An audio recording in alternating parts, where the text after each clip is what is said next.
A dark and open secret. I will not hesitate to use the military and the police to go after drug lords. Lurking behind the facade of the widely celebrated president of the Philippines. Hitler massacred 3 million Jews. There is 3 million drug addicts. I'd be happy to slaughter them. Rodrigo Duterte calling on the police and ordinary citizens to kill drug dealers and users on sight. Do it yourself if you have the gun. You have my support. A hugely controversial approach to keeping order that has turned him into a kind of rock star here. Rising on a wave of populist discontent, he's been called the Donald Trump of the East. But 5 months after he took office, the streets awash with blood. We captured a snapshot into the brutality of a single Monday night in Manila, the capital of the Philippines, and these images are graphic. The city is reeling from thousands of murders like this one, captured on closed-circuit television. Whether the nation's president is responsible for each is unclear. What is clear through the lens of photojournalist Rafi Lerma is that the vast majority are connected to the drug world here. Sometimes it's just a dead body for me. Sometimes you get affected, especially if there's family. He's what's known as a night crawler, documenting for the Philippine Daily Inquirer the killings that come to light after darkness falls. There's one victim on the street. There's another one in the back of this bus. It doesn't take long before Rafi's phone alerts us to the discovery of more bodies. It's worse than death penalty. They don't have due process. We just got here. It's kind of hard to tell from the light right now, but there's a dead body and there's blood that's dripping down the street. At the moment, he's just a nameless victim. One of the more than 5,800 people who have been killed by police, by vigilantes, and others caught up in the war on drugs. In the crowd, a worried mother. What she knows is that her son was taken her son. Well, there's a picture of it. Is that your son? Soon, an image on a reporter's camera confirms the terrible truth. Oh no, that's your son. Alicia Derdar says her 23-year-old son, JR, had stopped taking drugs and never dealt them, but was picked up earlier in the day by masked men. Shortly after, the police sent out an announcement that they killed him. And he shot out with police, prompting police to fire back. By the end of the evening, we would witness the fresh aftermath of 7 killings. The last 2 that we've seen have the plastic tape wrapped around their faces, which usually means that they were executed, wrapped up, taken to another place. Under half of the 19 bodies the police say they recovered that night alone. If the criminals there are killed by the thousands, that's not my problem. Duterte, while disavowing any specific involvement with the chronic killings, remains unapologetic for what is happening in this recent Al Jazeera interview. You destroy my country, I'll kill you. And it's a legitimate thing. If you destroy our young children, I will kill you. That is a very correct statement. And his approval ratings remain sky high. It is shocking for me that it somehow remains unchallenged by a larger part of our people. Risa Hontiveros is a vocal opponent of Duterte's war on drugs, a senator willing to take personal risk to criticize his use of the Philippine National Police, known as the PNP. The PNP is at the forefront of this war on drugs. They're the spear point of the president's war on drugs. This is the hub, the Philippines. John Neary, editor-in-chief of Inquirer.net, the country's largest newspaper site, says he sees the dangerous potential of Duterte's words. The president has been very articulate. He said, if you do your job and you do it legitimately, whatever happens to you, I will support you. Some of the policemen receive this as a signal.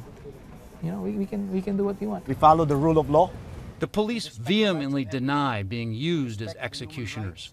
There have been deaths of suspects during police operations. Why? Because they have placed the lives of our police officers in danger. The police have no recourse but to defend themselves. In fact, police allege that there are even more killings exacted by common criminals and apparent vigilantes, assassins whose motives remain murky.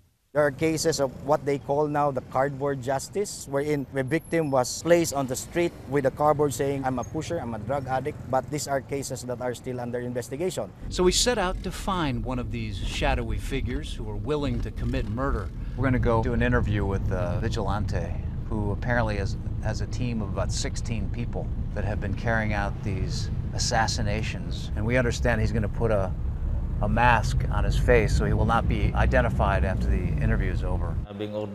If the order is kill that person, we do it. This man, a self-described vigilante who calls himself Johnny, gave us a glimpse into what he says are the mechanics behind many of the killings. Can you show me how you do it? Like, how do you show me physically how you kill somebody? I know what time you'll pass by my place. I'll wait for you on this day. For example, you'll pass by, I will chase and gun him down. When you kill somebody like that, what does it feel like? Nothing. I want to kill him. He's a bad person. No remorse in killing bad people. If you kill addicts, it's helping the nation. That's the president's campaign. Duterte's rise to power began here in this city called Davao, nearly 30 years ago when he became mayor. So this place is called Jack's Ridge, but now it's being named Duterte City. Duterte. He's a good president. Reverence to their leader has seeped into every aspect of daily life here. His name and images ubiquitous across souvenir stores, on t-shirts, magnets, and even on the fruit itself. Do you like Duterte? Yes. Do you like his fruit? Yeah. The once crime-ridden city of Davao is now considered the safest in the Philippines. Critics say that's because this is where Duterte first began legitimizing extrajudicial killings. Our job was to kill drug pushers. Edgar Matabato says he spent 25 years as part of the long-rumored Davao Death Squad, a band of volunteers who, he says, worked closely with the police to clean up that city. I thought we'd be helping the good Filipinos, that we were only killing bad people. We met Matabato after being led on a circuitous journey. Matabato points a clear finger when asked about the chain of command. Was the president, President Duterte, involved in these kinds of killings? Did he give an order? Yes, our job was to kill the bad people he ordered us to. Personally, I've killed almost 50. Matabato, that's his city ID card, signed, he says, by Duterte himself, surrendered to authorities in October. Duterte then ordered us to massacre the mosques of the Muslims. Has testified before a Senate committee probing the spike in killings allegedly linked to the war on drugs and is now awaiting trial. Do you feel like your life is in danger right now? Yes, up to now, I know that they will kill me. Duterte has denied knowing Matabato, but in a speech late Monday, seemed to admit that he had taken personal part in at least the search for drug suspects back when he was mayor. In Davao, I used to do it personally, just to show to the guys that if I can do it, why can't you? And I go around Davao with a motorcycle, with a big bike, and I would just patrol the streets and looking for trouble also. Naghanap ako ng inkwento para makapatay. Back in the capital, we are with the police as they begin rounding up hundreds in a display of force. So the SWAT team and the police are now heading into a big square where they're going to start to interview the locals to see who might be drug dealers, might be drug users. Women and children are separated from the men. Police say it's an opportunity for drug users and dealers to surrender, come clean, and avoid being hunted down. Instead, the drug suspects end up here, the Quezon City Jail, where the effects of the drug campaign are unmistakable. Oh my God, it's jammed. Look at this. The ideal capacity of this facility should be 800 inmates only. Okay. But right now we have 3,319. Inmates pile on top of each other, waiting for their day in court, which can take years. Not surprisingly, many say they are in fear for their lives. What's your recommendation to those that are drug dealers? My advice to them, if they're still into it, stop it. For sure, President Duterte's administration will not stop hunting them. And some fear it is a hunt that can reach over the prison walls, like what is believed to have happened to local Mayor Rolando Espinosa, who Duterte had accused of being a drug kingpin. He actually had surrendered. In fact, he was in jail. And yet, at 4 in the morning, he was served a search warrant and was supposed to have engaged in a firefight. Police say the mayor pulled out a gun, forcing them to kill him. How could he even have a gun? He was already in jail. Rolando Espinosa. We went to a police press conference about the killing of the mayor and another politician gunned down by the police. Here in the Philippines, there were 2 killings of politicians within a week by police. Is that because of the campaign? During the time of the search, there was resistance, and especially if the life of the officers are threatened, then normally they can defend themselves. But the resistance was what? What happened that led to the confrontation and then the killing? The police rep refuses to go further. We are still waiting for the details of the investigation. But federal investigators would later determine that the imprisoned mayor was assassinated by the police. Last week, President Duterte says President-elect Trump told him in a phone call, You're doing great.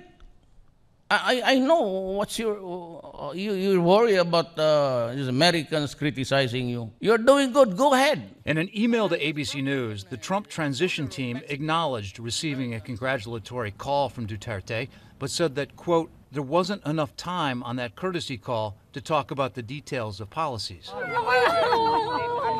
For now, law and order wears a pained face as another mother must bid farewell to her son without understanding why. There's no justice when they killed him. I want to give him a proper funeral. My prayers are with you. Okay. For Nightline, I'm Bob Woodruff in Manila.